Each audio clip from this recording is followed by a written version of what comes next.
Hey folks, real quick. Our 50th subscriber milestone was reached. Thank you. But it looks like the account was set to private. Unfortunately, stealth subs can't be verified for giveaways. So to keep things fair and transparent, the gift will go to subscriber number 51, our next visible supporter. If you're subbing in stealth mode, no worries at all. But just know that giveaways can only go to publicly visible subscribers. Thanks for understanding. Now let's get on with our next tale. This is sure to be a good one.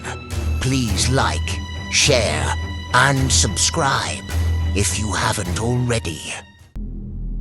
Started at 10 a.m. Saturday morning. The sun greeted me with a slap to the face, waking me from slumber. Hiking. It was just a thought I had the day before. Bored out of my skull, I remembered Oregon had been my escape plan all along. Trees, quiet, something closer to human. Dad said it would do me some good to spend some alone time with nature, as he put it. It didn't take long for me to decide on Portland, Oregon. It was all I expected it to be. Trees, nature, and 4 whole seasons. That was something I'd definitely have to get used to. Anyway, I did some research and settled on Echo Lake in Mount Hood National Forest. It would take me about an hour and a half to get up there, and I was fine with a little road trip before my exploring expedition. Packed the essentials: bug spray, flashlight, just in case, trail mix, a few sandwiches, water, bear spray, and a good pair of hiking boots. Oh, and can't forget my trusty Glock 20 for those overzealous Homo sapiens. I loaded up the Jeep and hit the road after some toast with strawberry jam, bacon, and eggs. The drive to Mount Hood was even more majestic than I imagined, the way the city just ended and the road curved into the forest ahead. Like one had gotten tired and the other had been waiting. Since it was early fall, the trees were already starting their seasonal magic act. I rolled the windows down and let the crisp, cool air slice through the cabin. It was far more inviting than the stale, noisy air of the city. I just loaded my playlist and let the music lead me into whatever this was going to be. I got to the parking area right on time. I mean, we're not going to haggle over a few minutes. Climbed out of the Jeep and stood there a moment, taking it all in. The trees, the air, the sounds, like a starting pistol for the solo kind of marathon.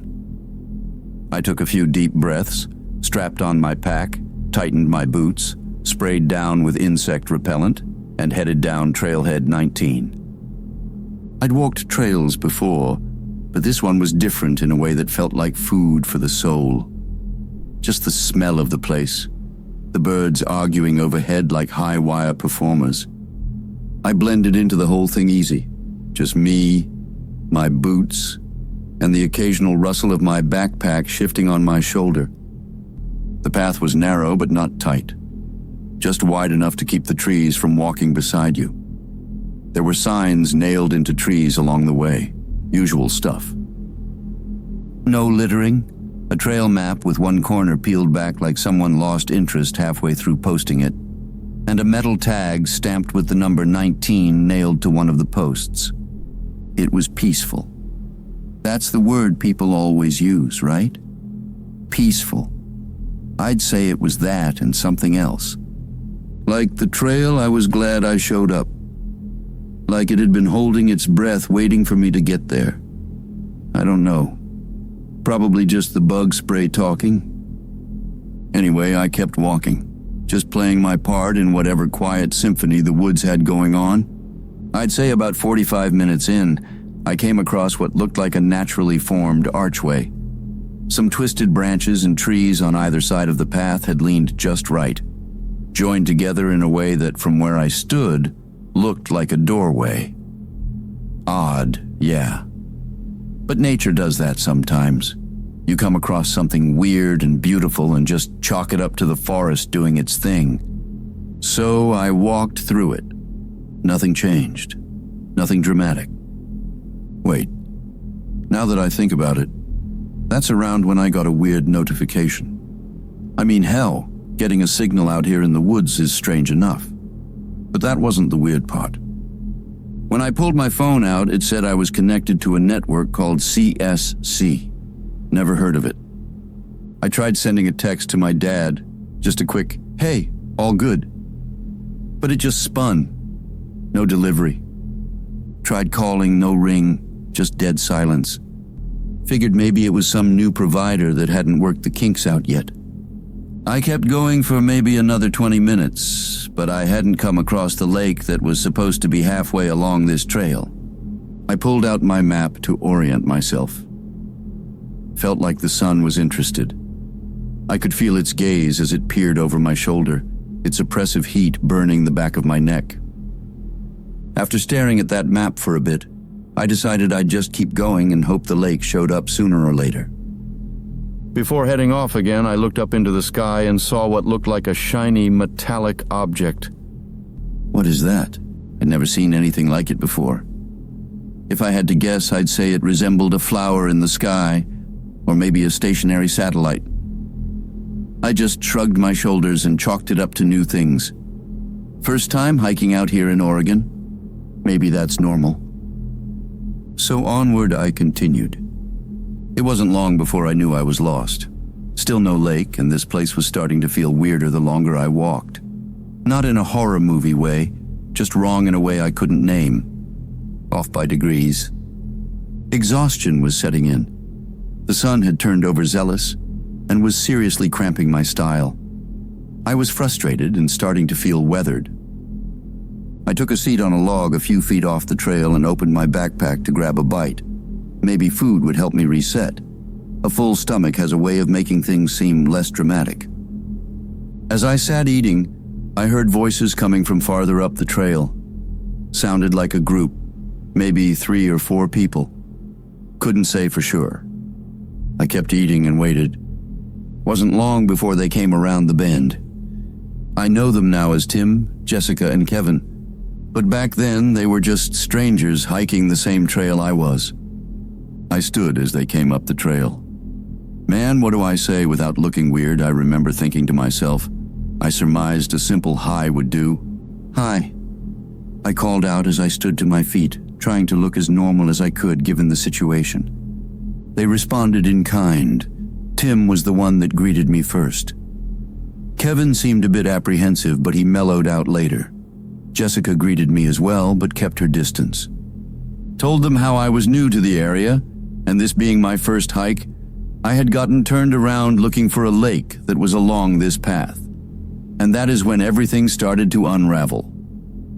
You see, they called it Lakehood. I didn't make a big deal of it.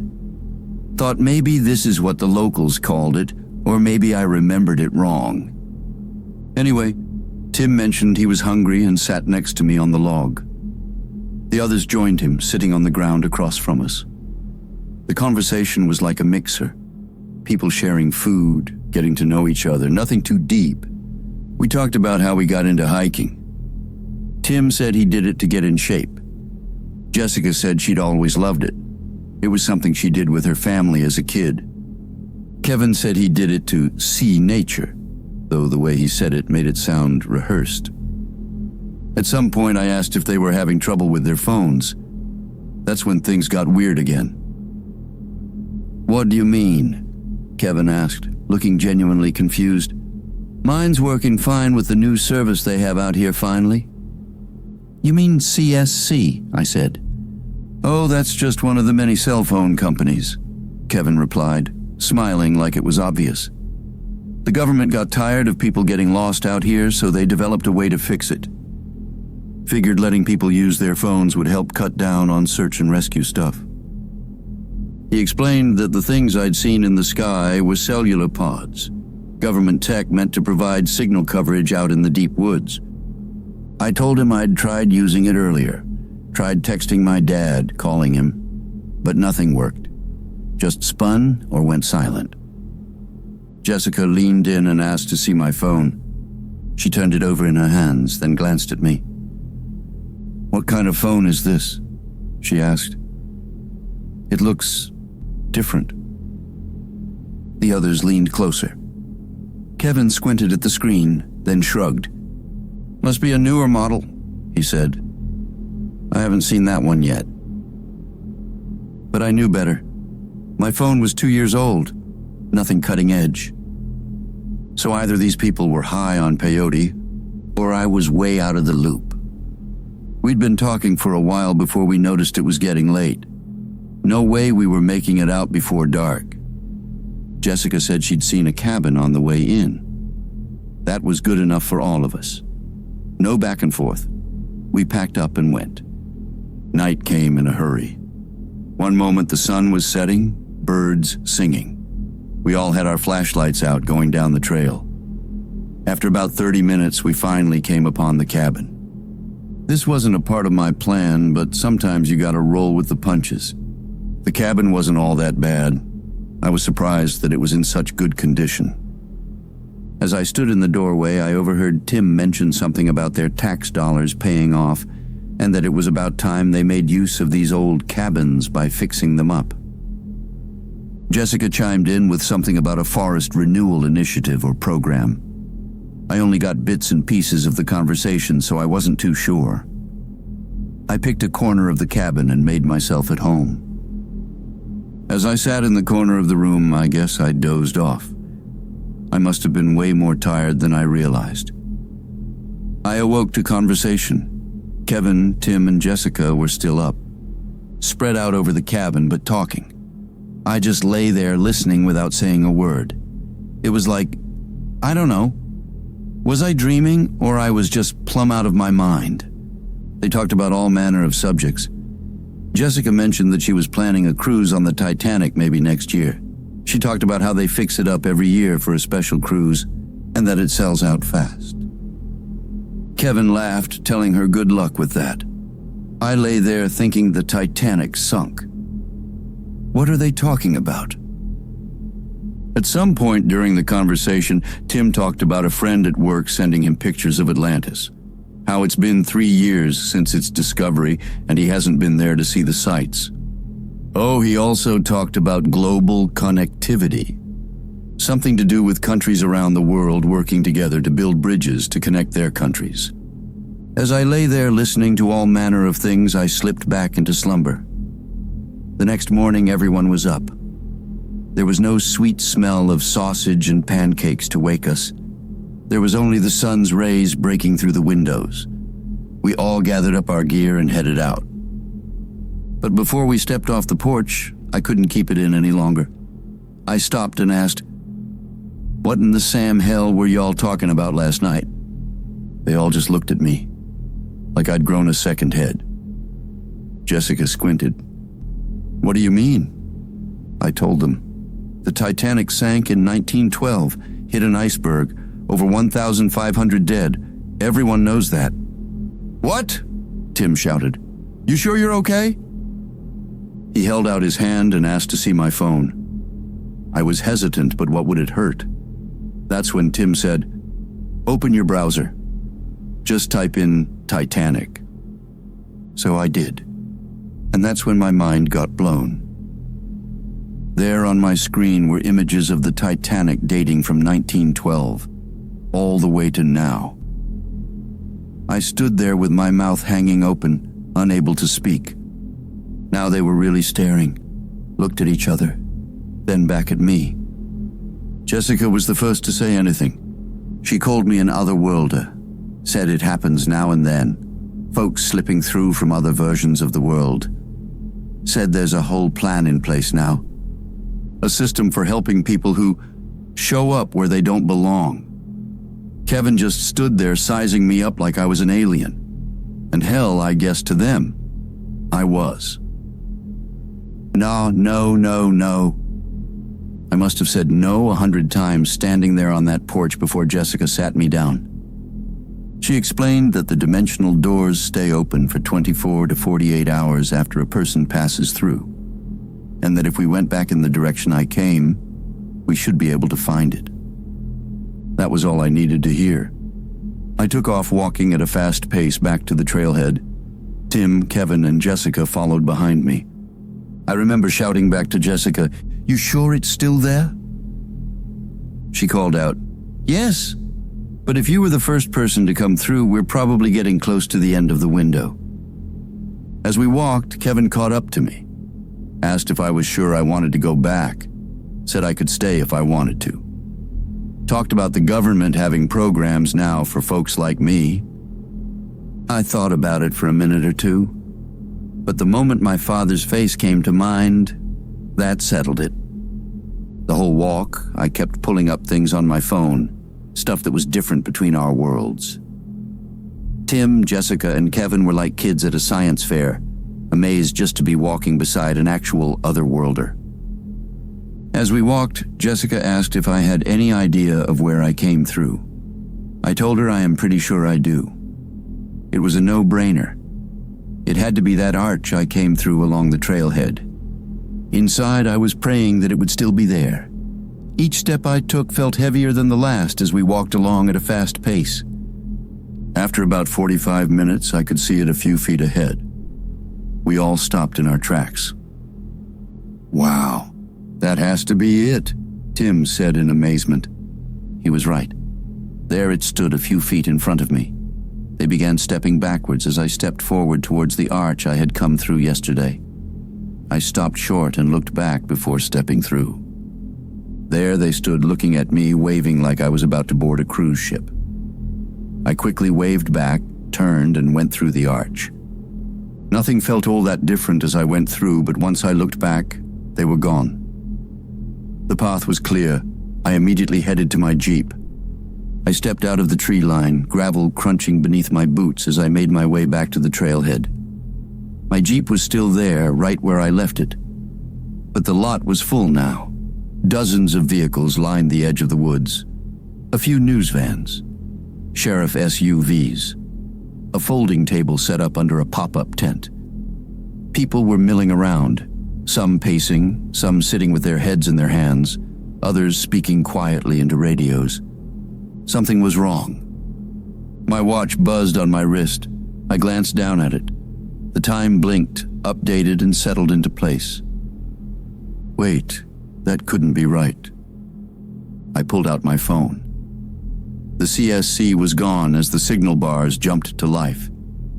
And then the notifications started flooding in, one after the other. Missed calls, voicemails, text messages stacking one after another. 203 missed calls, 179 texts. Dad, Emily. A dozen numbers I didn't recognize. Emergency alerts. I stopped walking. "Hey!" a voice shouted. "That's him! Hey!" I barely turned before someone grabbed my arm. A man in a uniform, ranger badge on his shoulder. His eyes were wide. "You okay?" he asked. "Jesus. We've been looking for you for a week." I stared at him, then back down at my phone, still buzzing in my hand. "What?" was all I managed. Everyone just stood there staring at me. By day's end, I'd explained everything that happened, but the more I talked, the more people looked at me like I had lost my damn mind. To them, I'd been gone a week. To me, only a day. My father was happy to see me, relieved even, but the look in his eyes said he thought something had broken in me out there. And no one could figure out how, if I'd really been missing for 7 days, I came back looking so clean. I didn't have the look of a man who'd been lost in the woods for a week. The next few weeks were spent trying to explain myself to my job and family. I kept saying I didn't do it on purpose, that I hadn't run off. I even turned down a chance to go on the local news. I didn't want the attention. I just wanted my life back. Hindsight being 2020, maybe stepping through that arch should have stayed between me, myself, and I. Some stories ain't meant to be shared. It took some time, but things eventually died down. I was back to life as usual, or as close as it could be after everything that happened. I'll admit, from time to time, I wondered what it would have been like if I had stayed. What that world might be like compared to ours. Do they face the same issues we do here? Or have they managed to overcome the problems that still plague us? It's been 7 months since that day on the other side. Things have quieted down. Life has moved on. I'm sharing this not to get it off my chest, but because for the last 3 months I've been going back out to Trailhead 19. That's 12 visits so far. I don't know if the arch only appears once a year or maybe every 6 months. I've been thinking about trying again at the exact same time next year. But what if it shows up before then? My mind races with the possibilities. I've already made up my mind. Eventually I'll start going every day. I want to find it. No. I need to. I need to know I'm not crazy. That it was real.